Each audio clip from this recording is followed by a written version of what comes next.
कुछ लक्षणों के बारे में आपने बताया कि सूजन है, दर्द है, और इसकी पहचान कैसे कर सकते हैं? इसके स्पेसिफिक लक्षण क्या हैं?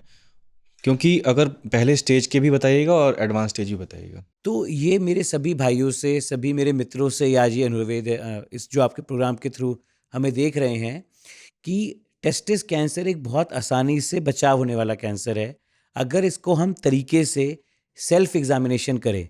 जैसा सुना होगा, बहुत सारी महिलाएं बोलते हैं ब्रेस्ट सेल्फ एग्जामिनेशन, वो ब्रेस्ट कैंसर का बिल्कुल एक स्ट्रॉन्ग मोड है जिससे हम बचा लेते हैं ब्रेस्ट कैंसर को। ऐसे ही मेल्स के लिए, मर्दों के लिए या लड़कों के लिए टेस्टिकुलर सेल्फ एग्जामिनेशन होता है। क्या मतलब है इसका? इसका मतलब बड़ा सिंपल है कि जब भी आप नहाने जाएं, हफ्ते में एक बार 2 मिनट का समय निकालें और जब नहा रहे हो तो अपनी उंगलियों को आराम से अपने प्राइवेट पार्ट के ऊपर, अपनी गोलियों के ऊपर एग्जामिन करें और चेक करें कि कुछ आपको कोई नोड्यूल, कुछ सूजन या कुछ डिफरेंट तो फील नहीं हो रहा।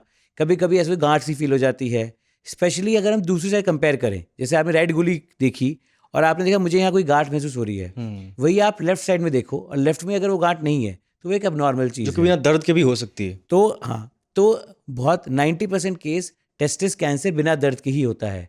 इसीलिए सेल्फ एग्जामिनेशन इंपॉर्टेंट है। अगर किसी को दर्द होगा तो पता ही लग जाएगा। ब्रेस्ट कैंसर हुआ या टेस्टिस कैंसर हुआ, ये बिना दर्द के होते हैं। इसीलिए हमें एग्जामिन करना खुद को बहुत इंपॉर्टेंट है। केवल हफ्ते में एक बार 2 मिनट का समय शावर करते हुए निकालिए और एग्जामिन करिए कि कुछ भी आपको अनयूजुअल तो महसूस नहीं हो रहा। मैं उसमें बहुत से तरीके होते हैं कि आप रोल योर फिंगर्स बोलते हैं हम स्किन के अराउंड, हम पैल्पेट करते हैं, बट मोटा मोटी कहने का मतलब ये है कि कुछ भी ऐसा ना हो जो कि आपको डिफरेंट लगे, तो आपको अपने नियरेस्ट यूरोलॉजिस्ट या फिजिशियन से मिलना चाहिए। जी सर, जैसे मरीज आपके पास आता है तो इसका डायग्नोसिस का प्रोसेस क्या होता है?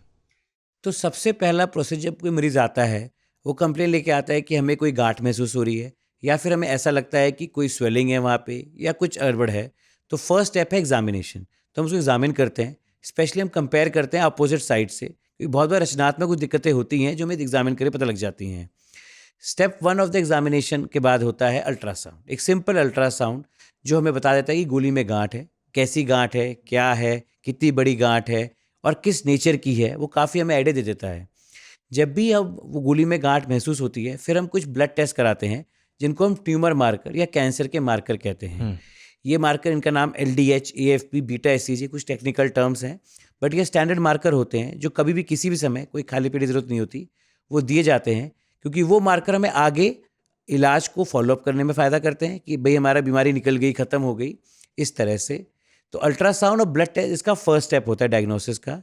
अगर ज़रूरत पड़ती है तो एक CT स्कैन या PET स्कैन किया जाता है, जो पूरी बॉडी में बताता है कि ये कैंसर के स्पॉट्स और भी कहीं बॉडी में हैं या नहीं। इस कैंसर के जब इलाज करते थे पहले, तो एक बड़ी फेमस कोटेशन हुआ करती थी हमारे, अब तो थोड़ा कम हो गई वो, कि सन शुड नेवर सेट। मतलब अगर कोई मरीज आपके पास आया है तो ये कैंसर इतनी तेजी से फैलता था कि अगर मरीज आपकी OPD में आ गया है तो आपको शाम तक, अगर सुबह आया है तो सूर्य डूबने से पहले उसका आपको ऑपरेशन कर देना चाहिए।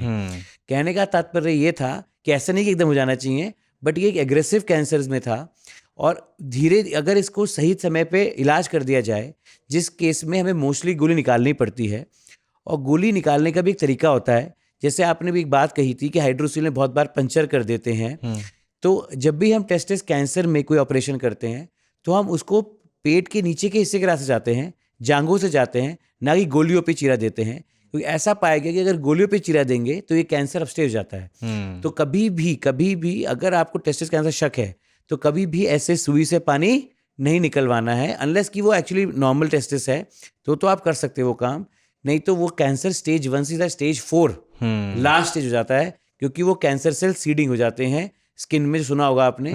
तो ये वही एक लौता, ये वो एक कैंसर है। एक और चर्चा, बहुत सारी चर्चाएं बातों में शुरू हो गई कि आपने लोग सुनते हैं कि ये हमें सुई नहीं डलवानी चाहिए, कैंसर फैल जाता है। ये बहुत लोगों की आम धारणा होती है बायोप्सी के बारे में।